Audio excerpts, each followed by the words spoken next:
Are we back? All right. Yes, we are back. We are back. So we're filming another video and continuing in a vein of what we've been talking about. It seems like homelessness has been sort of the theme to the overall larger conversation that we're having. So we thought we'd stop for a minute and just Try and be specific let's about be the specific homeless about problem. homelessness and let's talk What about do we think about homelessness that? for a minute. Yeah. We have mentally ill. Why do we have homeless people? We have mentally ill people. We have drug addicts, and we have people who can't afford rent or to buy a house. I mean, I made the point to Mike, so I kind of want to see how you feel about this. As somebody that was on the inside of the industry, and did this for a living, it seems like in years past, it was much easier to rent. Like, and I'm talking like 40s, pre 60s, like 40s, 50s, early 60s, uh, fairly easy to rent a place. Like not too hard to find a place to where you could stay. A lot of times you could even trade like work for room and board. A lot easier to rent a place. Very difficult to buy a place. We didn't have the regulations in place that we have now. Fannie Mae, Freddie Mac, the FHA stuff. We didn't have all that in place. So if you wanted to actually buy a house, you actually either had to have the money or you had to go to a bank and get them to privately loan you the money. So a lot more difficult to buy a house back then. Fast forward to now, a lot easier to buy a house. A lot easier to they with the regulations they put in place, Fair Isaac, FHA, Fannie Mae, Freddie Mac, a lot easier to buy a house. Way more difficult now renting. Really difficult to rent a house now. And I don't know if that plays into it at all, but I sure think so. This is just supply and demand. We want more houses. They're too expensive. More rents, or more apartment buildings, places to rent. Too expensive. And that's either because houses and apartments have gone up in value, or you're not earning enough money. and is that Your wage is too low. is that the cause of homelessness? I mean, is it like? I mean, obviously there's different layers to So it. I think there's three causes. I think there's the mentally ill, who people are sick. They're sick, and they can't function. They get to a point where they can't function in society. They lose their job. Blah blah blah. Marriage falls apart. Can't pay my rent. Can't pay my mortgage. Get kicked out. Next thing I know, I'm on the street, living in my car. My life's gone to shit. I'm mentally ill. I'm crazy. Or you've got the severely, drug addicted, and they go down that, right? They go down that rabbit hole and eventually lose everything. And then and these people move back and forth between you've got drug addiction problems, but mentally you're okay. Do enough drugs, next thing you know, no, you're not mentally okay. Now your brains are scrambled. And the mentally ill go to drugs. Next thing you know, I'm doing drugs and I'm mentally ill, and it's making my schizophrenia or whatever I've got worse. And you're on the streets and you're just crazy. You're on the streets. And then you've got the people, and right around here, right around us, see it all over the place, where people are hanging on by their fingernails. They've got a place to live, RVs, little sheds on my buddy's property. There's tons of them. And they're barely hanging on because they're working. These are people who are functioning, who've got jobs, or they're retired, and they're getting Social Security, and they're barely hanging on. And the next thing you know, some disaster happens in their lives, whatever, and then they're on the street. Just one small or major whatever crisis in their life. They're so close to the edge that next thing you know, they're on the next step is. So you've lost your house, then you rented an apartment, couldn't afford rent, moved into an RV on my buddy's property, and then I don't know, that burned down or whatever happened. Now I'm living on the streets. Now I'm in a tent down there under the bridge. Yeah. And then when you get to that point, just washing and doing your laundry and getting to work, then you lose your job. Why not do drugs at that point? Yeah. Your life's gone to hell. Like, I may as well. Yeah. And then you've got, And to be sure, I mean, of and course, then you've got a drug addict. You know, and it's, you know, the direction, you know, going down super easy, you know, losing everything really easy to do. I'm on the streets now. Coming back the other direction, super hard. And maybe that's, rents are too high. you know, maybe that's part of the solution. You know, we need to make it easier to go this way. You know, really easy to go this way. Let's try to make it easier to go this way. Because I mean, let's be honest. You know, I don't know how to get them off the Here streets. again, I have to say it too. I don't You know know, how to fix the that. reason people are homeless is because it's really hard. You know, if you are homeless, it's really hard to get rent or a house. It's really, really difficult. I mean, this is 100. I mean, that is the reality. Once you end up on the streets, yeah, it's just hard to get a job. You got to do your lawn. It's a nightmare. I can't imagine how difficult that is. Living in, Yeah, it's the I won't say this right. It was, I think I've told you this before. The $100 shoe problem.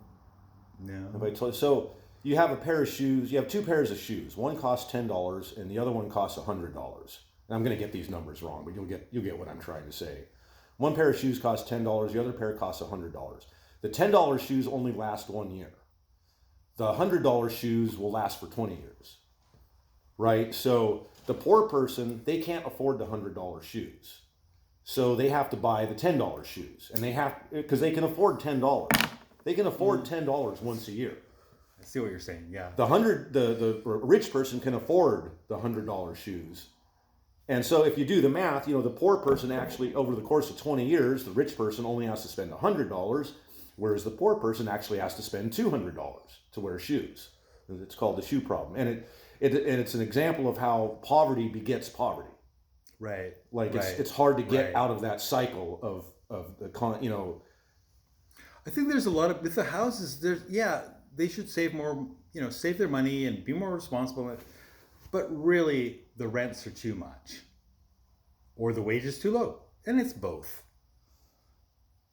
Wages too low, rent too high. The housing problem, you know, and Renting a house, I think that's bleeding into the homeless problem, and that's why it's getting worse. You know, when you rent a house, Let's agree about that. Let's agree. The rents are too much. it's too much, and bottom line. not just too much. Rents but, are too high. But, you know, like We need more houses. We need more apartment buildings. Let's get them built. I don't know what the numbers are on this. Presumably, I would think that the majority of people who are renting are doing so because they're not in a position to own. Perhaps maybe I'm wrong, but I would think that reality would bear that out. So you know, you're renting a house, you're renting a place because you're not quite financially there enough to buy it. When you rent a house now, not only is rent just exorbitant, but the fees required up front. I mean, first month's rent, last month's rent, security deposit. You got to pay for a credit check. You got to pay for a background check. The list of requirements that goes into just being able to rent a house are astounding. It's almost easier to buy. Like I tell people this all the time. It's easy. It's almost easier to buy a house than to rent. I believe house. it. Yeah. And the tighter the renting market gets, the more the owners will shop around for their tenants and make it more and more difficult. I'll demand 2 months rent in advance. Make it really, background checks. You gotta have a better job than that. Not renting to you. Yeah, and And the tighter that market gets, the more you'll see that. Build more apartments. What do you Build what do more you, apartments. What do you do to fix it? Like what I mean, obviously reform. I mean, obviously massive reform is the solution. But specifically, what are we talking about, and how do we go about achieving it? I mean, obviously, we've got to make it easier for people to have places to live. I mean, that's the default position. It's got to be easier for people to have places to live. What do we do about it?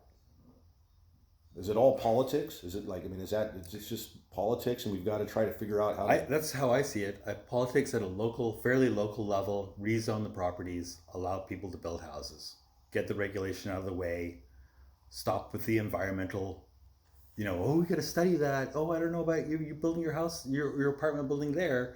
Well, we'll have to do an impact study. It's going to impact this and then impact that. They go on and on with regulation on that. And basically, in wealthy places, Palo Alto or wherever you got, the locals will vote against putting a low-cost apartment building up in their neighborhood. Well, they're poor people. We don't want them around us. They might have problems. Yeah. We want to let's not in my neighborhood. Let's put them in the ghetto. Put them down there, and then their kids go to a different school. You don't have to see them. Blah blah blah. You don't have to deal with that. It's way better for everybody if we mix that up, and we know everybody. Everybody's living more or less in the same neighborhoods. It's really, it is a valid argument too, because if rezone, build apartments. If there's a house down the street from mine that's all trashy and ugly, I don't really care that much. I drive past it and I'm like, well, look at how trashy that. But when it's right next door, oh, and one house is okay. How about 3 houses? And it's like, well, how about 4 houses? I almost want to go over and be like, hey man, you need some help cleaning your yard up, or it's like if it's right next door, almost by default you have to be involved. Which I think what you said about mixing it up, making don't put poor people over here and rich people over here, because then the rich people out of sight, out of mind. It's got to be mixed up. It's got to be mixed up, because then you're gonna be involved too. You're gonna have it's gonna affect you, and once it starts affecting you, then you're gonna do something about it.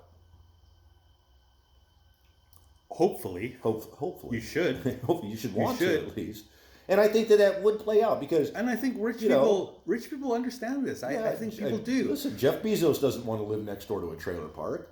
If I was Jeff Bezos and I lived next door to a trailer park, I'd go over there and say, hey guys, you know what?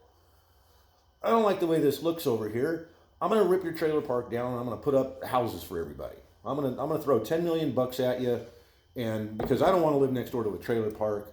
So we're gonna build some houses, and we're gonna see if we can enrich this community a little bit and make it a little bit better. It seems, you dial it all the way down to my level. If I looked over at, like when me and Cassie first moved in here, our yard was trashed, and Mike here saw it and came over and was like, hey, let me mow your yard for you. And he mowed our yard for us with his tractor. We had big 5-foot high weeds, and it was a nightmare. He came over with his tractor and mowed the whole acre property in half an hour. Didn't charge us for it. He just did it. And sure, neighborly, and probably got tired of looking at the brush pile across the street. So hey, I can do something about it. Let's go do something about it. Anyway, I think that's my position on the house. The homeless problem, I see as a housing problem. We need to increase the supply of houses. A housing problem that's compounded by drug abuse and mental addiction, and mental health issues. I see them as different problems. Like, do they go hand in hand? The mentally ill, I don't even want to touch on that yet, but that's a separate issue. Drug addiction is a sickness. Those people are sick. When a lot of drug addicts, when they get off the drugs, they'll tell people that I was sick. I was on drugs and I was sick. I had a problem. So it's a health problem. Yeah. It's a health issue. Ultimately, it's a health issue. Either it is or it isn't. Is it a sickness or is it not? If it is a sickness, and I think it is, then it's a health problem. Perhaps that's now we're talking about healthcare. One of the solutions. Let's have some rehab clinics. Let's offer these people something that works. Let's get these people healthy, and maybe that. I'm sure that would drastically help with the homeless problem. Some people don't want to get off drugs, emotionally and physically. Yeah, we're certainly not being kind to the homeless people. No. To make people live like that. Here we sit on we're the richest country, blah, blah, blah. And you got that. And you got those people. What are you doing for them? How are they living? Yeah. We just walk by and don't look at them. Anyway, All right. Well, now we're at 15 minutes on this video. Well, we're talking a lot today, so we'll go ahead and let's we'll cut it off there. hear what you've got to say about this. See, Yeah. Yeah, let's that's hear. my take on Let's hear what you got to say. We've got 25 minutes up building more now. houses, rezoning, Maybe we'll film one laboring the more. point here. All right. Talk to you later.